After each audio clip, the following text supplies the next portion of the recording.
Good evening, everyone. It's such a pleasure to be here. And it's a pleasure to be here, especially talking about connecting the dots. And I don't have a whole lot of dots that I want to talk about, and I'm not actually going to talk a lot about myself, except I will start out with, there are 2 days of the year when we actually stop and reflect on the past and the future. And that usually happens on New Year's Day, when we think about what happened in the year past, and we look to the future. The second day that we do that is on one's birthday. We think, take stock of, well, what happened this year and what am I going to plan for the future? And I actually had a birthday on Monday. So I was able to do this and have this reflection just very, very recently. And for me, it was a special birthday because it brought my past together with my future. And my past has always been preparing to write a book. And I've always been passionate about writing and been passionate about storytelling, but not really sure about what are the stories that I'm going to tell. And for the past 10 years, I've been involved with global entrepreneurship, both social entrepreneurship and global entrepreneurs around the world. And I've been working towards writing a book about the people, the men and women that I've been meeting who are starting innovative companies around the world. And I, in June, got a book deal where I'm actually now setting about to go and write about this. So marrying my future into this. And so for the next year, by the time my next birthday rolls around, I had better have finished that book. And as I'm doing this and planning this, one of the things that one of the agonizing things that I learned about the book proposal writing process has been that you have to plan all of these things out. Who are you gonna write about, and what points are you gonna make? And in that process, I learned a number of very valuable things that I wanted to share with you, and there are 3 key points. So the title of my book is called Steve Jobs Lives in Pakistan. And it's the story about how global entrepreneurship has arrived. I think when we talk about entrepreneurship in the United States, we think of people like Steve Jobs and Bill Gates. And we think of the big companies like Facebook, Google, Intel, and HP. But when we think about entrepreneurship outside the United States, I think everybody has this image of women on a dusty roadside selling tchotchkes.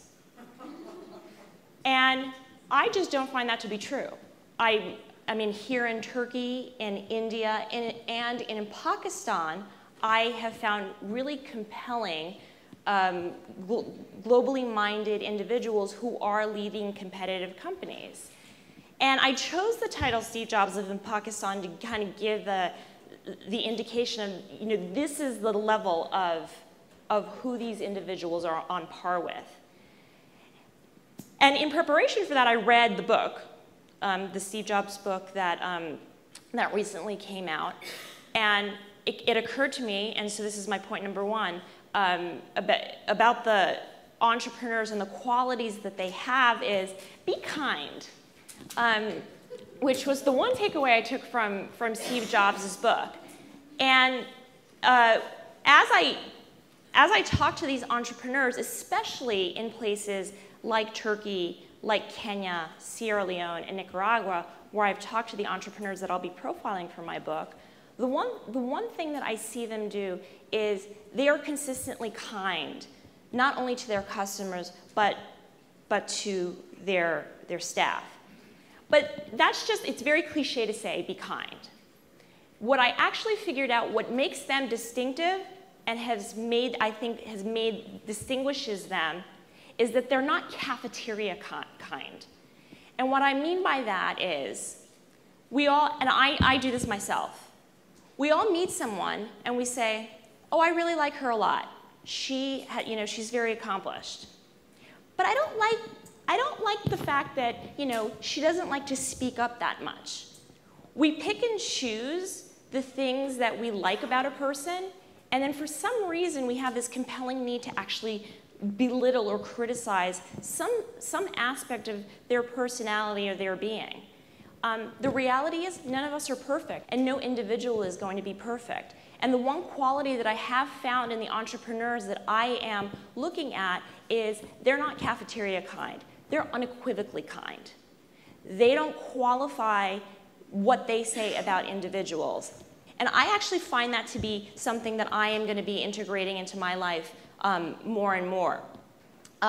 Because that actually leads into point number 2. Being unequivocally kind helps when my point number 2 is you have to learn how to say no.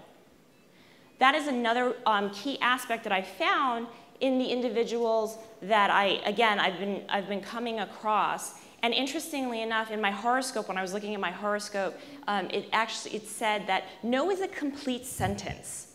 And that's very important. And I think it's very important in cultures outside the United States too. I definitely find that here in Turkey, people are afraid to say no. You know, you say that you come to meet people and they say, yes, I will meet you, or yes, I will help you with this, or yes, I can do that for you, and yet for some reason those things can't happen. That's just not in Turkey.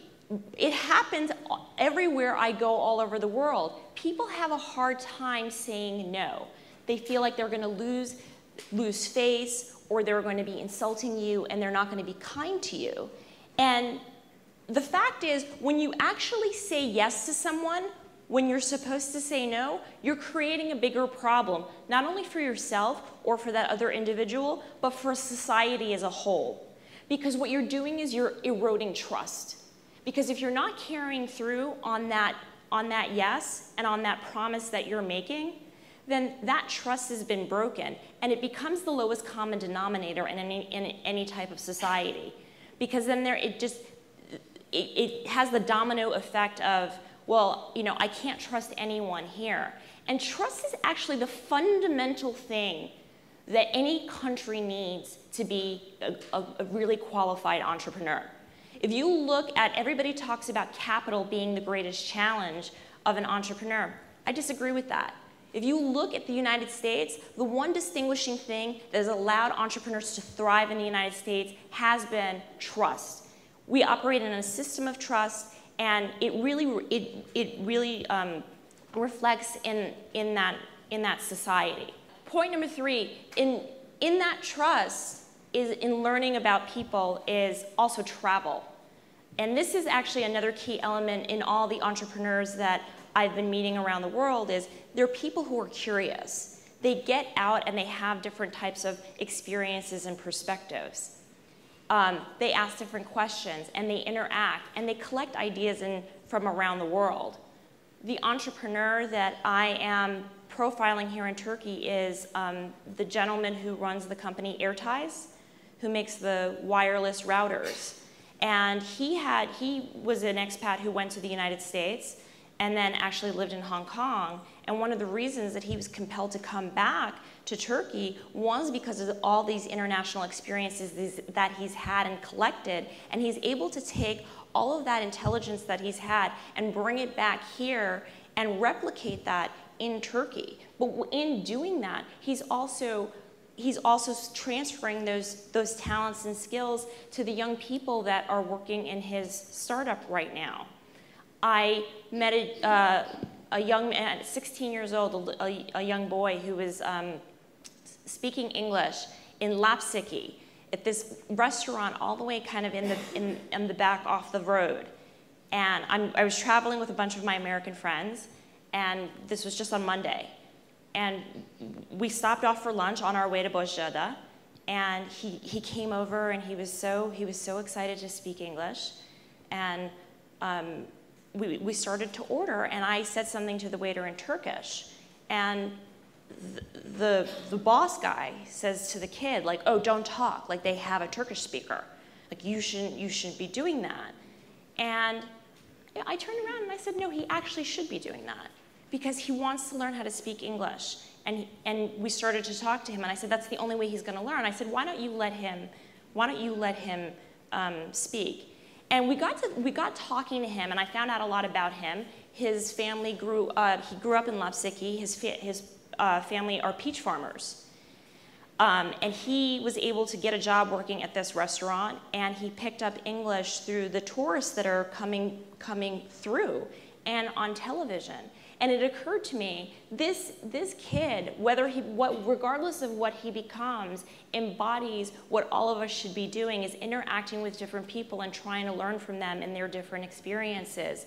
Because when you look at all the great companies, including Apple, when you look at how Steve Jobs actually built his company, it wasn't just American ideas. His designs were taken from Germany, and the way his packaging and his presentations were taken from Japan. The man traveled around the world and picked up ideas from different people, as he did the talent that has made Apple the top company around the world. And actually, travel is the one reason that I'm standing before you here today in Istanbul, because it has been my curiosity to go out in the world and meet different people and try to explore and find those stories and allow me to actually be a storyteller.